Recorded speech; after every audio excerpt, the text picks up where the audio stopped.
Wandsworth's history has been transformative and diverse, with industrialisation and campaigning at the heart of its growth. The Wandle Valley and Riverside encouraged the development of factories, railways and riverside trade, bringing work to the borough.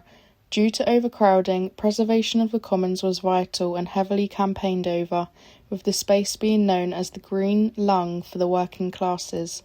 The force behind these changes are the people of Wandsworth, workers, residents and activists whose actions define the common and the community.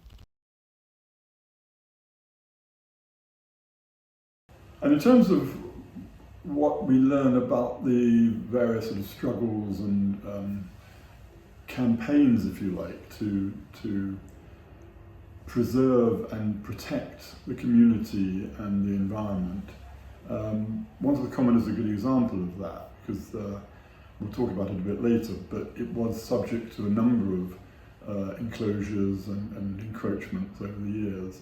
And the key element in protecting the common, and the fact that it now still exists, were popular campaigns. And that's true if you carry that forward from historical times to modern times, that need for people to take individual responsibility, if you like, but also come together as a community to protect what they value and to prevent things that they don't want to see happen to their community. Well, I always think a good starting point is to actually look at the actual location of the place you're talking about and the natural landscape and environment. And in Wandsworth's case, the key element is the River Wandle. That's where the village grew up. It was the point where the Wandle entered the Thames. And the Wandle was an interesting river because it has a very steep fall, so it means that the river was very fast flowing. And from the earliest times, I mean, if you look at the Domesday Book, Wandsworth has a number of mills assigned to it on the Wandle. And that process, that continued on through the centuries, finding its heyday really in the 18th century and up into the 19th. So that's a key element for people to realise about Wandsworth, that it was quite an industrial area, and consequently it had quite a large working class population. It was quite low lying as well.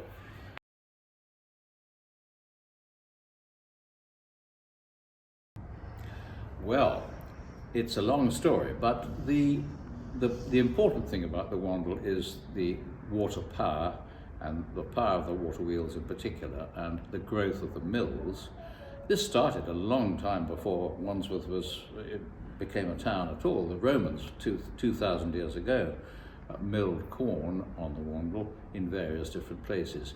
But we get to the real development, which started Wandsworth as an industrial centre, really, in about the 17th and 18th centuries. That was, say, 300 years ago. And about 15 or 20 mills grew up in the Wandsworth area, and many more further up the Wandle as well. And these were all kinds of different industries. Of course, the milling of corn and things like snuff and even gunpowder. And you can see that the mills really became a reason for Wandsworth development. The other reason, of course, was that it was on the Thames, and therefore a port on a tidal river. And so these two things really made the town grow and become an important centre of population and of industrial activity.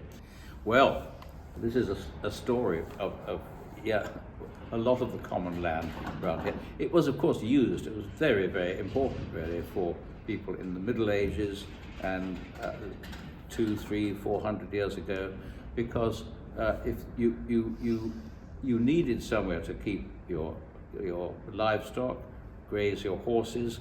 If you were in trade or business, you had several horses. Common land was very, very useful, and it was, very important for the lower end of the economy. The story of Wandsworth is rich. Over generations, it has shifted from a major industrial player into an area engaged in a preservation struggle. The River Wandle's industry developed Wandsworth, but the true engine has always been the community.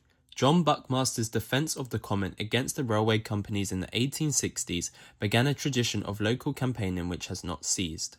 Wandsworth and the common will continue to face intrusive threats, yet there is no doubt that the people will continue to champion preservation. Wandsworth has taught us that things of true value are worth defending.